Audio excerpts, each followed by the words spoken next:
Voici l'explication de texte de, du premier extrait de La princesse de Clèves, celui de l'entrée à la cour, de l'arrivée à la cour de l'héroïne qui s'appelle alors Mademoiselle, de Chartres.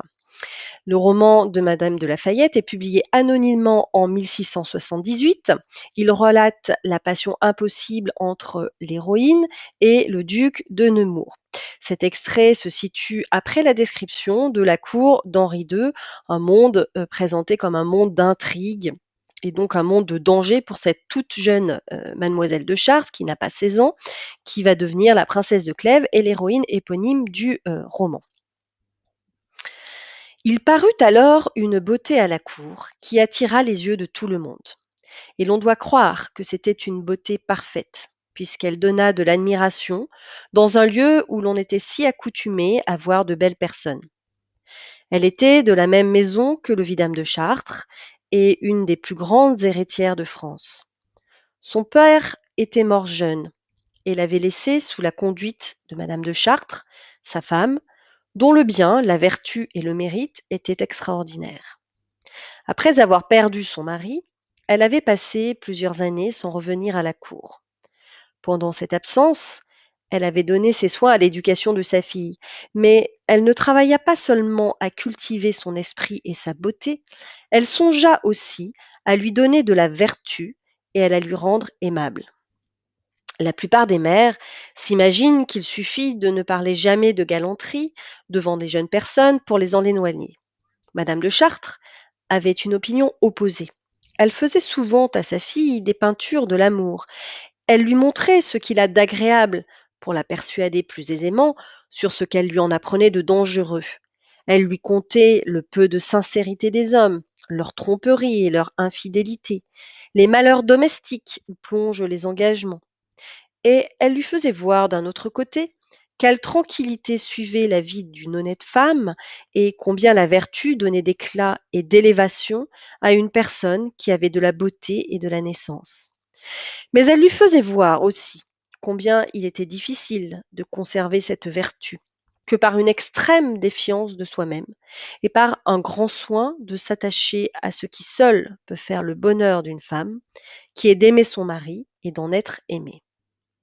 Donc le mouvement, je distinguerai la phase d'amorce, qui est une seule phrase, insistant sur la beauté exceptionnelle du personnage, qui est suivie de l'évocation de la situation sociale jusqu'à la ligne 32, et enfin d'une longue description qui occupe la majorité du texte de l'éducation reçue par l'héroïne, et dans cette éducation, plus particulièrement l'éducation amoureuse, on pourrait dire, qui vient à la fin.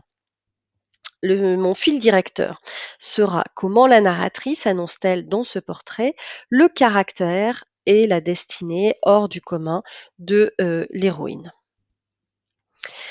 Donc, l'introduction, le début de ce portrait, l'amorce, montre l'arrivée à la cour de mademoiselle de Chartres comme un événement exceptionnel, et cela est marqué par les hyperboles ainsi que la métonymie, hein. La métonymie, c'est une beauté parfaite puisque mademoiselle de Chartres, n'est décrite que par cette caractéristique.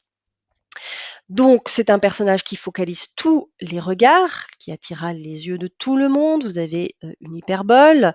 Elle donna de l'admiration dans un lieu où l'on était si accoutumé à voir de belles personnes. C'est donc un personnage exceptionnel qui se fait remarquer dans un lieu où il n'y a que des personnages exceptionnels. L'art de la narration se traduit par cet art du suspense, puisque le personnage n'est pas nommé, mais il est introduit par la tournure impersonnelle il parut dans ce récit de facture très classique, hein, au passé simple avec un narrateur omniscient qui connaît bien toutes les intrigues de la cour. Puis donc, à partir de la fin de la ligne 27, elle était de la même maison que le vidame de Chartres. On a donc une précision de l'identité, sans toutefois nommer le personnage. Vous voyez que le suspense est maintenu. C'est un personnage de haut rang, qui est associé à un autre personnage très important, très important pour la construction et l'éducation donc de l'héroïne, qui n'est pas encore nommée, et on le verra avec la deuxième partie de l'extrait.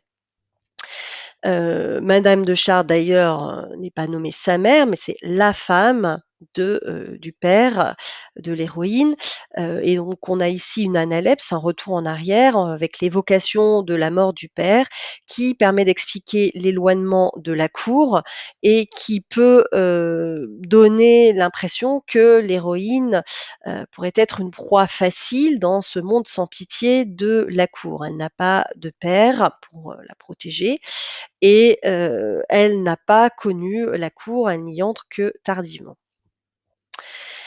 La majeure partie de l'extrait est consacrée à une éducation singulière qui fait, là encore, de ce personnage un personnage hors du commun et qui montre la fonction moraliste du, récit.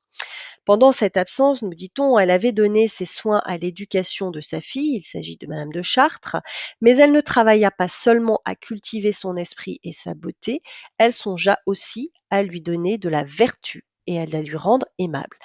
Donc, on voit qu'on a une éducation complète, l'esprit, le corps, en tout cas les apparences qui sont particulièrement importantes à la cour, mais aussi la morale avec cette notion de vertu qui est particulièrement, importante, notamment dans l'optique janséniste qui est en œuvre ici. Et l'éducation dont il s'agit et qui va être longuement développée ici concerne l'éducation amoureuse, l'éducation sentimentale. Cette éducation se marque par une stratégie de transparence qui s'oppose à l'éducation habituelle des filles. On le voit avec le parallélisme qui oppose la plupart des mères à Madame de Chartres avait une opinion opposée. Donc, dans l'éducation courante, traditionnelle, la plupart des mères évitent de parler des intrigues amoureuses en pensant que en ne parlant pas de quelque chose, on évite que cela arrive.